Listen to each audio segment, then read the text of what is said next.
After 60 years of work, most of the Commonwealth have at least heard of METCO, the volunteer busing program that takes urban kids to suburban schools. But as we learned when sitting down with METCO CEO and President Dr. Candace Sumner, there's a lot people don't know. There's this misconception that METCO has the cream of the crop. That's not true. So METCO within itself is diverse.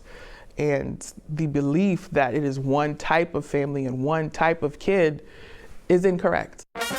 Look at these faces. Can you identify the METCO student? The correct answer is all of the above.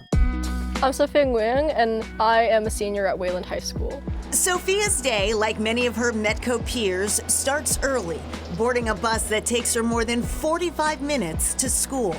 I am the child of a single mother who is an immigrant from Vietnam, and so I grew up in Roxbury, and as a predominantly Black and Hispanic community, I feel like I was very much raised by the women in that community. Sophia started METCO in second grade, and she recalls her initial culture shock.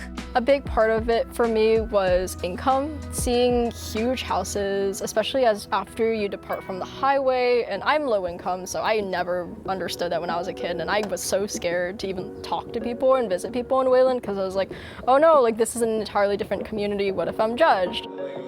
Sophia learned to navigate those fears and has created strong bonds with many of her Wayland classmates and instructors, including her varsity mock trial coach, Howard Leno.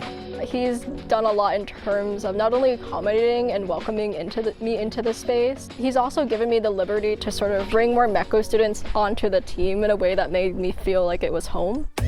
At neighboring Lincoln-Sudbury High School, Moses Sibley, a METCO student in his senior year, is making time for someone WCVB viewers know well. This is a WCVB exclusive right here. I love it! WCVB eye-opener and noon anchor Antoinette Antonio.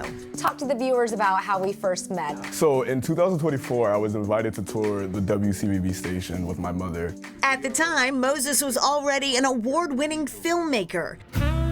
Fast forward 2 years, and he is a full-fledged business owner, touring out content for his company Made by Mojo, and reuniting with Antoinette for a high five to talk movies and METCO. I'm the president of my school's METCO Leadership Council. Because we're so small, we're, I think, 90 kids out of 1,500. We want to really put our program on the forefront. One way has been by celebrating METCO and Black excellence in this hallway display.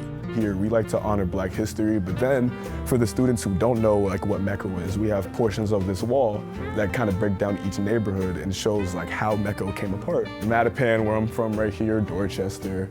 I met Moses at the Boys and Girls Clubs of Boston annual dinner where he was honored for his work.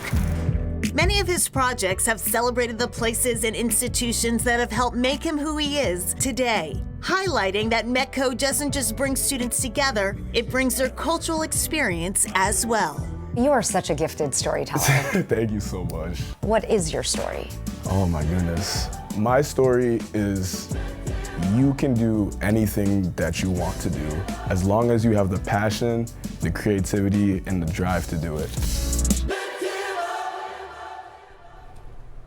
Some amazing students, yes. And they've already made their college plans, and they're both staying close to home. Yes, Moses is going to Emerson in the fall, and Sophia is going to Wellesley College. She is the first person in her family to go to college, so congratulations to both of them.